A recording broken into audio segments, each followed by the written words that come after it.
I overheard my fiancée saying I am not exciting enough for her, so I called off the wedding.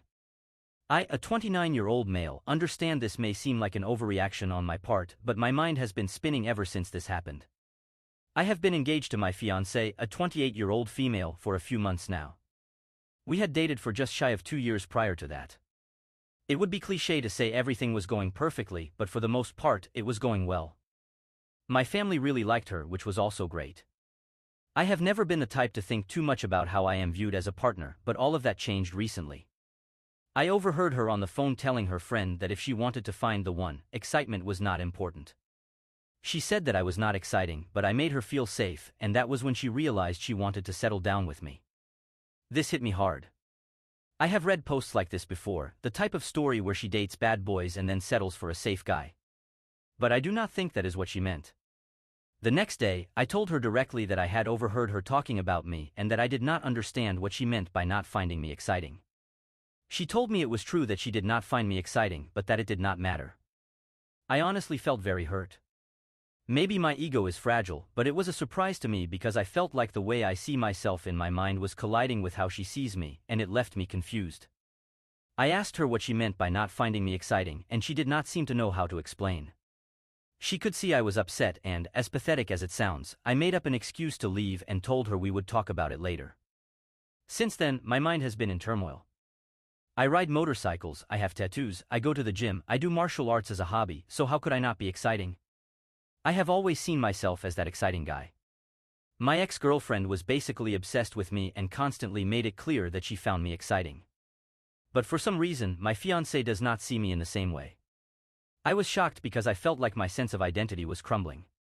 What made it worse was that I was excited by her. When I see her, I want to rip her clothes off. I think about her, but apparently she does not see me in the same way at all. As strange as it sounds, I have considered canceling the entire engagement. Am I overreacting? Relevant comments: you are not wrong for having feelings, but I would talk to her about it. A long-term partner tends to be stable. Marriage can sometimes be a roller coaster, but it should not always be high-stakes drama. I am not sure what she defines as exciting, but you should explore that with her. It sounds like she loves you and feels safe, which is what a partner should be, a safe place. Consider premarital counseling to navigate this with a neutral person who can help guide the conversation. I would not call my partner exciting either. We are active and have fun and do things, but we are not cliff diving or doing anything extreme. I feel understood, safe, and loved unconditionally.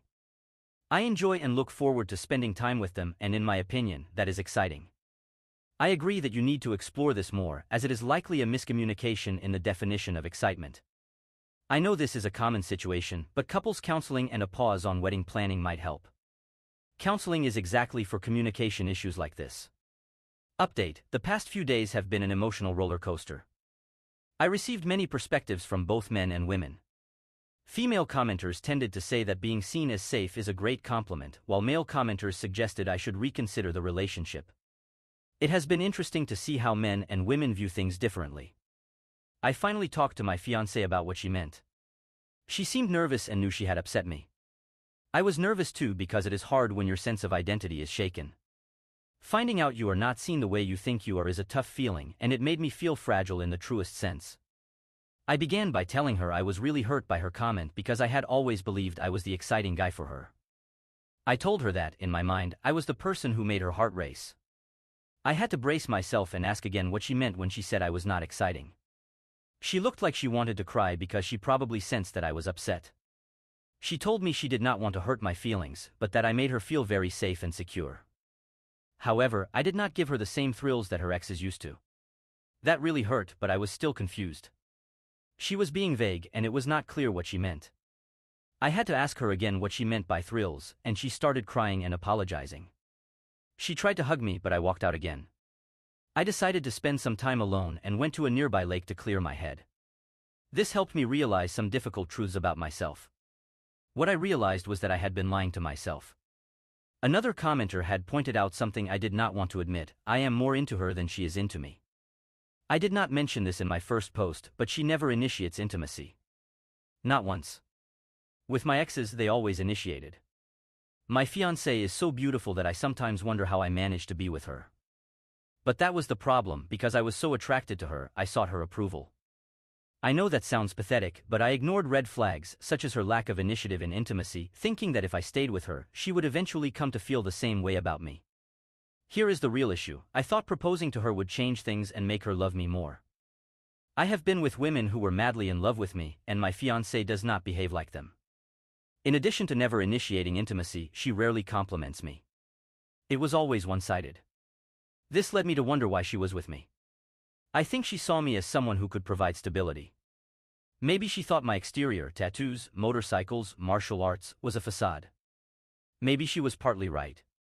I enjoy those things, but I have access to that lifestyle because my parents are wealthy. Perhaps she thought I was pretending to be a bad boy when in reality, I am a well-off guy who provides stability. Another realization I had was that I do not actually want to get married yet. I definitely want to one day, but I did not think it through before proposing. I told myself that if I proposed, I would get used to the idea of marriage. But the truth is, I want to continue living the way I am, riding motorcycles, fixing muscle cars, traveling across the country, and going to festivals. Yes, I want to get married one day, but I want to be with someone who is truly crazy about me, someone who compliments me, initiates intimacy, and shares my passion. So, I eventually told her that I wanted to end the engagement and break up. I will not bore you with the details, but yes, she cried a lot. She even got angry and said I had wasted her time. I told her it was not about anything she had done, but she did not believe me and kept pushing. She said I misunderstood her comment, but I told her she could not even explain what she meant. It ended with me telling her that I have nothing against her, but I am not ready for marriage. I told her that the lifestyle I want to continue and the lack of connection I felt were the reasons it had to end. Predictably, but I feel like I need to seek therapy to work on my insecurities and find someone who is more compatible with me. Story 2. This story took place several years ago, and I remembered it after seeing the woman involved at a grocery store. I have a terrible memory, so some of the details might be fuzzy. This happened in a small-town church in the Midwest. I know you might raise red flags, but it was not a bad place. In fact, it was quite pleasant. Most of the people who attended were elderly and very kind, and there were only a few people under 30. I was easily the youngest person there, probably 13 or 14 at the time. The main character of this story is the pastor's daughter, whom we will call Samantha. She was great, probably around the age of graduating high school at the time. She also taught Sunday school at the church, even though I was the only one attending, haha. She would always sneak me an extra granola bar during snack time. A major thing to know about Samantha is that she was a lesbian. I am not kidding. She even had a girlfriend at the time who she brought to church. Before anyone gets worried, she seemed fine. Nobody really had an issue with her sexuality, except for the occasional disapproving look from some regulars, but nothing more than that. I remember one conversation Samantha had with the church bus driver, who told her he was disappointed in her choice of partner. That was about the extent of it. Nobody else said anything mean until this woman showed up. She was new in town and had started attending our church in the winter. She fit the stereotype of an overly loud and religious person, a bit overweight, dressed in fancy Sunday clothes with a large hat. She was easily the best-dressed person in the church. She also had 2 children, a baby boy and a teenage girl. I was not paying much attention to her, though I could hear her grumbling about something. The story begins during the service when Samantha brought her girlfriend to church, and this woman and her family were sitting a few rows behind them. I was passing around the donation plate when I noticed the woman glaring at the back of Samantha and her girlfriend's heads as she dropped her money in. The pastor, who we will call John, was giving his sermon when the incident happened. I heard the woman screech, which scared me. I think Samantha and her girlfriend may have been sitting too close, but I do not know. The whole church fell silent as the woman went on the most intense homophobic rant I have ever heard. I even learned a few new slurs because of it. She demanded that Samantha and her girlfriend be thrown out of the church. The whole congregation stayed quiet for a moment before Pastor John cleared his throat and began speaking. I cannot remember everything he said, but one part of his speech stood out, and I have respected him deeply ever since. He said, "My daughter's sexual orientation does not change the love I have for her, nor does it diminish the worth God has bestowed upon her. She is created in the image of God, as we all are, and her value is inherent and unshakable. To suggest otherwise is to misunderstand the very essence of our faith, which is rooted in love, grace, and acceptance, qualities you yourself seem to lack." It was like he was speaking directly from divine inspiration. By the time he finished, the whole church was glaring disapprovingly at the woman. Her daughter looked like she wanted to sink into the floor, the baby was crying, and the woman had turned purple.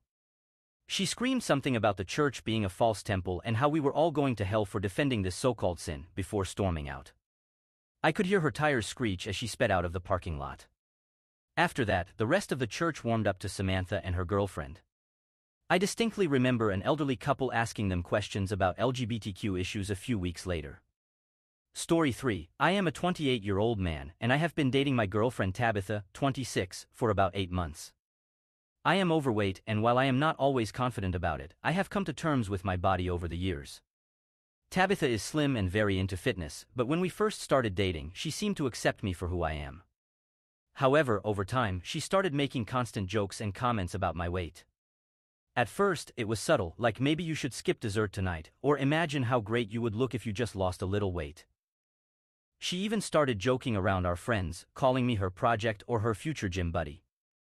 I tried to laugh it off, but it started to hurt. I asked her to stop several times, but she always said I was being too sensitive and that she was only trying to help me be healthier. Then, a few days ago, a friend told me that Tabitha had been cheating on me with her personal trainer. When I confronted her, she admitted it and said she needed someone who could keep up with her lifestyle. I was devastated. The worst part was that after admitting to cheating, she made another remark about my weight, saying, "If you took better care of yourself, you would not have to worry about people leaving." That hit me like a ton of bricks. I completely lost my composure. I told her that her constant remarks about my weight were cruel and unnecessary, and that her cheating had nothing to do with my body and everything to do with her selfishness. Now she is furious and says I should apologize for how I handled the situation. Honestly, I feel lost and broken right now. I just needed to vent because I am so tired of feeling like I am not enough because of my size. Thank you for listening. Story 4. I am a 30-year-old woman, and I have a sister who is just 1 year older than me. We have always had a close relationship, so what she did broke my heart. On top of that, I have been with my fiancée since high school, and we have always supported each other through thick and thin. We were supposed to get married in a few months. I have no idea why they did this to me. What makes it worse is that our mom knew but kept quiet because my sister apparently begged her not to say anything. Thankfully, my dad was not having any of it and told me everything. I have never been so angry in my life. Not only did I kick my fiancé out and throw out his belongings, some of it into the trash, but I decided to hurt my sister in another way. Why not do to her what she did to me? Simple, she is my sister. We had a good relationship until she decided to ruin it just months before my big day, when I had even asked her to be one of my bridesmaids. You do not do that to anyone, let alone your sister, your own blood. My sister is passionate about gardening, and when her dog passed away, she created a memorial garden for him. I knocked on her door, and of course, she did not know that I knew what she had done. I played nice, but when we talked about what she did with my fiancé, I lightly damaged her garden. Honestly, I just crushed a few flowers. Am I sorry? No. Her excuse made me even angrier. It just happened is not a valid reason. Sleeping with my fiancé just happened, I guess? I told her I did not want her speaking to me anymore, and I also told our mom I did not want to talk to her either. My fiancé has not said a word since I threatened to call the police if he came near me again. Yes, I made my sister cry and scream at me, but I feel like I should be the one crying. She knew how important marriage was to me, and now I cannot experience that. On top of that, I had to hear about it from my dad, not from my cowardly sister or my fiancé. Even my own mother said nothing. It is like she lets my sister run her life. Update: after all of this, I decided to expose my sister and my ex-fiancé on social media. I unblocked both of them and tagged them in the post. A kind person online had given me suggestions on what to write, and I used them as a base but added my own words as well. My ex blocked me almost immediately after seeing the post. Then I sent the link to my sister. She did not respond at first, but shortly after, I received a call from my ex's mother. She was furious about everything that had happened but asked how I was doing and if I had heard the news. My heart sank because I could not bear to hear more bad news. I asked her what she meant, and she said, "Your sister is pregnant." Apparently, my ex told her in an attempt to make her stop pressuring my sister. I could not take it anymore, so I hung up and burst into tears moments later. After a few minutes, I saw that my sister had responded to my story with text messages, begging me to take it down. If I had not been so upset, I might have laughed. But I just stared at my phone as she bombarded me with messages. I became even angrier when she said she was coming over and was going to tell our mom that I was spreading her business online. Half an hour later, she was banging on my door like she wanted to break it down. I opened it in a fit of rage and started yelling at her. She kept telling me to take the post down, saying she did not deserve all the hate she was getting online, and even claimed that if the roles were reversed, she would have forgiven me. That is when I punched her. A small part of me felt guilty because I am not a violent person, but she retaliated by saying, "It is not my fault he got tired of you." That is when I told her I hoped she ended up like her dog and that she deserved all the hate she was getting for ruining my relationship. I even apologized for not destroying her entire garden and her face too. I know I was wrong to say that, but the whole time she played the victim. She called me evil and told me to rot in hell, saying I was punishing her for a mistake. I said, "You have no idea what you have put me through, and I know you would have done the same if you were in my shoes." She kept crying and insulting me, saying, "All I have ever done is support you through everything, and you had the nerve to hurt me and let strangers bash me on the internet." I told her she deserved it and that I did not want her talking to me ever again. I also told her if she came near me, I would call the police. She kept asking if I was really going to cut her off like that, and I wished her good luck with her unwanted child before telling her to leave. That was the last time I saw her. She stormed off my porch, and I had to clean up my favorite vase, which she smashed on her way out, but I did not care. At least she and my ex were out of my life. It is strange how sad I feel now. It is for the best, but I will never have that bond with her again. On the bright side, I feel like I dodged 2 bullets. Thank you all for the support. Maybe I do need therapy. Final update, my dad called me recently, asking me to take the post down because my sister has been crying about all the hate she has been receiving online. As if I am going to take it down. My dad is upset about her pregnancy, but my mom keeps defending her, saying we need to ease up on her. That is why I am not speaking to my mom. Thank you again, everyone. I am exhausted and need to focus on other things now. Additional updates, I officially decided to register a business with my dad today. Surprisingly, he was not as upset about it as I thought he would be. However, he still thinks I should take down the posts, which is why I made this decision. My mom wants nothing to do with me because she says if I cannot respect the family, there is no point in trying to fix things. Well, that is what I wanted anyway. My cousin and my ex's sister have been supporting me through all of this. Apparently, my sister has been having meltdowns because more people are finding out about the affair, both online and in person. She even argued with my cousin online. According to my cousin, my sister keeps asking her to convince me to take the posts down because she is sorry and felt pressured into what she did. The last I heard about my ex was from his sister. She told me they talked, and although he is not ready for a child, he does not feel comfortable leaving my pregnant sister alone. He also wants me to stop what I am doing, but I do not care, they are perfect for each other. Surprisingly, I have been feeling better lately thanks to my cousin and my new sister, who is my ex's sister. I have been getting good sleep and am still considering therapy. A very small part of me feels guilty for exposing my sister and my ex, and I will always miss the relationship I had with them, despite my last encounter with my sister. But they hurt me and they deserve the consequences. If they cannot handle it, that is their problem. Thank you again, everyone, for your support.